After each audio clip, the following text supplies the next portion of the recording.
Hello everyone. तो हम पढ़ रहे थे पाठ सूचि पर्यावरणम, जिसके जो है पहले 4 श्लोक हमने कर लिए हैं। तो पांचों श्लोक क्या कहता है देखते हैं। तो शुरू करते हैं। हरित तरुणा ललित लताना माला रमणीया कुस्मावली समीर चालिता सयान में वर्णिया नवमालिका रसालम मिलिता रुचिरम संग मननम शुचि पर्यावरणम। अब कहते हैं कि हरित तरुणाम ललित लतानाम माला रमणीया। रमणीया मतलब मनोहर। हरित तरुणाम, तरुणाम होते हैं, तरु होते हैं हमारे पेड़। तो तरुणाम मतलब पेड़ों, ठीक है। हरित मतलब हरे भरे पेड़ों की। ललित मतलब सुंदर। लतानाम, लतानाम मतलब टहनियाँ, ठीक है। तो क्या कहते हैं कि हरे भरे पेड़ों की हरी भरी जो है सुंदर लताएं जो है कि उसकी पंक्तियां जो है वह माला मतलब पंक्तियां रमणीय मनोहर लग रही है। हरे भरे पेड़ों की जो है सुंदर लताएं जो है, हरे भरे पेड़ों की जो है सुंदर लताओं की मनोहर माला जो है वह सुंदर लग रही है। कुसुमावली समीर चालिता सयान में वर्णिया। और कुसुमावली मतलब फूलों की पंक्तियाँ समीर चालितो हवा से हिलती हुई। समीर होता है हवा, हो तो फूलों की पंक्तियाँ हवा से हिलती हुई बहुत अच्छी लग रही है ना। वर्णिया मतलब बहुत अच्छी लग रही है। नव मालिका रसालाम, ठीक है। नव मालिका के फूल। लता रसालम, रसालम मतलब आम्र वृक्ष, आम्र वृक्ष मतलब आम का वृक्ष। मिलिता, मिलिता मिलकर। रुचिरम समगमनम, समगमनम, ठीक है। तो क्या कर रहे हैं, ये क्या कर रहे हैं, समगमनम कर रहे हैं, यानी आम्र वृक्ष से, आम के वृक्ष वृक्ष से मिलती हुई नभ मालिका। नभ मालिका जो है एक बेल होती है जिसमें सुंदर सुंदर फूल लगे होते हैं। तो कहते हैं कवि कि आम आम के वृक्ष से मिलती हुई नभ मालिका के बेल की लता जो है सुंदर दृश्य जो है उपस्थित कर रही है। अर्थात इसका हिंदी अनुवाद ऐसे रहेगा कि हरे पेड़ों और सुंदर लताओं की पंक्तियां सुंदर लग रही है। हवा से हिलती फूलों की पंक्तियां बहुत अच्छी लग रही है। आम के वृक्ष से मिलती हुई नवमालिका फूल की लता जो है सुंदर दृश्य उपस्थित कर रही है। तो देखिए अगले इसमें चलते हैं। ऐचल बंधु खल कल कलरब कुंजित वन देशम पुर कलरब संभ्रमित जन्योभ्यघृत सुख संदेशम चाकचकीय जालम नो कुर्यात् जीवितम सहहरणम शुचि पर्यावरणम। अब कहता है कवि की अयचल बंधु, है ना, कि अरे बंधु, अरे मित्रों चलो। खल कुल कल रब गुंजित क्लेशम, खग हो गए पक्षी, कुल कल रब, ठीक है, यानी जो है पक्षियों के समूह की ध्वनि। गुंजित वन देशम, जिससे जो है गुंजित हो रहा हो बंदेश। अर्थात अरे बंधुओं चलो, ठीक है। अरे बंधुओं चलो, कहाँ पे चलो, खल कुल कल रब गुंजित बंदेशम, ऐसे देश की तरफ चलो जहाँ पर क्या है, पक्षियों के समूह की ध्वनि हो। पुर कल रब संभ्रमित जन्योभ्य घृत सुख संदेशम। क्या कहते हैं अब कि जो है पुर मतलब हो गए नगर, कलरव पुर कलरव मतलब शोर, संभ्रमित जन्योभ्य, ठीक है। अब क्या कहते हैं कि नगरों के शोर से व्याकुल लोगों के लिए जो है संभ्रमित जन्योभ्य, है ना।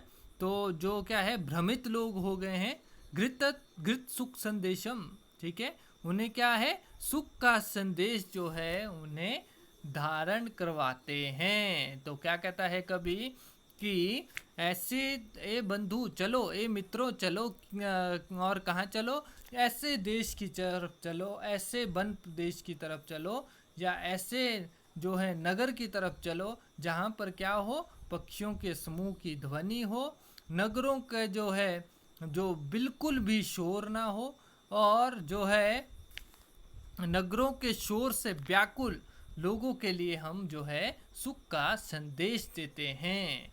चाकचकीय जालम नो कुर्या जीवित रसहरणम। अब कहते हैं कि चकाचौंध भरी, चाकचकीय, चाकचकीय मतलब चकाचौंध, जालम चकाचौंध भरे जाल, है ना, कुर्यात जीवित रसहरणम, ठीक है, चकाचौंध भरी जो है दुनिया ने हमारे जो है रस का जो है हरण कर लिया है, अर्थात जीवन के सच्चे सुख का जो है हमारे जो है जीवन के सच्चे सुख का जो है वह जो है विनाश हो गया है।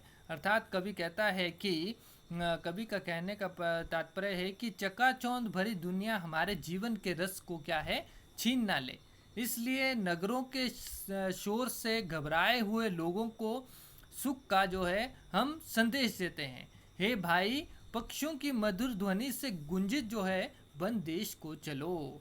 अर्थात इस प्रकार से भी हो सकता है कि हे भाई, पक्षियों की मधुर ध्वनि से गुंजित वन देश को चलो, और क्या है, नगरों के शोर से घबराए हुए लोगों को हम सुख का संदेश देते हैं, और चकाचौंध भरी दुनिया हमारे जीवन के रस को छीन ना ले। इसलिए हम क्या है, किस तरफ चलते हैं, ऐसे प्रदेश की तरफ चलते हैं जहाँ पर पक्षियों की मधुर ध्वनि हो से जो है गुंजित वन प्रदेश को हम चले। ठीक है, तो प्रस्तर तले नेक्स्ट करते हैं। अगला जो है अगला चलेगा, अगला श्लोक 7वां श्लोक अंतिम श्लोक है। प्रस्तर तले लता तरु गुलमानो भवन्तु पिष्टा पाषाणी सविता निर्सर्गेस्यान् समाविष्टान् मानवाय जीवनं काम्य नो जीवनं मरणं शुचि पर्यावरणम। अब कहता है कि कभी यहाँ की प्रस्तर तले, देखिए प्रस्तर तले, प्रस्तर मतलब हो गया हमारे जो है प्रस्तर जमा तले, प्रस्तर और तले दो शब्द है, तो प्रस्तर हो गया पत्थर, तले मतलब ऊपर, ठीक है, तो पत्थरों के ऊपर लता लता लता तरु गुल्मा, ठीक है, जो है लता मतलब लता टहनियाँ, ठीक है, तरु मतलब पेड़, और गुल्मा होती हैं झाड़ियाँ। तो क्या क्या शब्द आए यहाँ पे, लता, तरु और गुल्मा, 3 शब्द आए, लता तरु गुल्मा।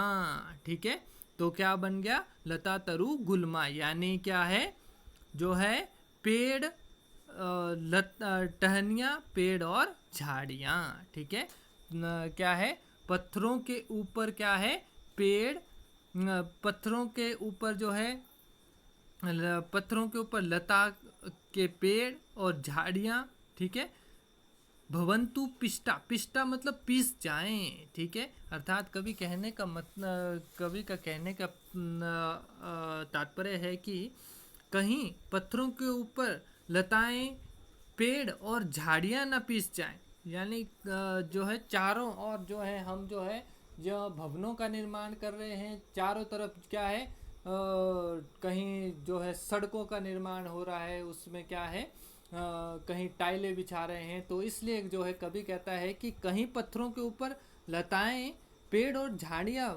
ना पीस जाएं, है ना, तो पाषाणी सभ्यता निसर्गे स्यान समाविष्टा।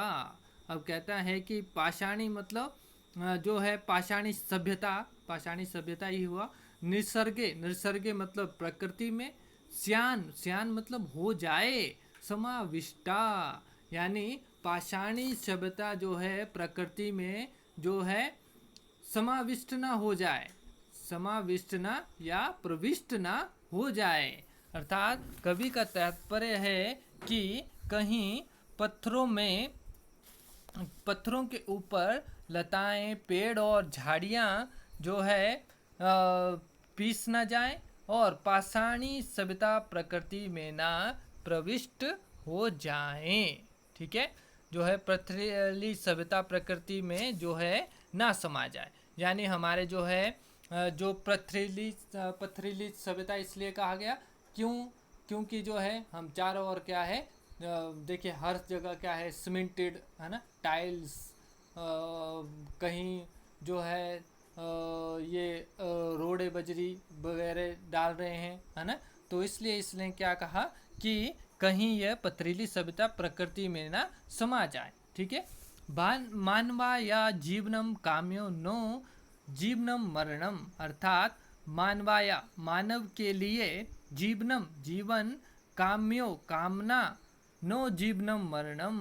ठीक है, कि मानव के लिए जीवन की कामना मैं करता हूँ, जीवनम मरणम, जीवन मृतक के समान नहीं होना चाहिए। ठीक है, अर्थात कभी का कहने का जो है तात्पर्य है कि मानव के लिए मैं जीवन की जो हूँ कामना करता हूँ, और जीवित रहते हुए भी क्या है, मौत नहीं चाहता हूँ।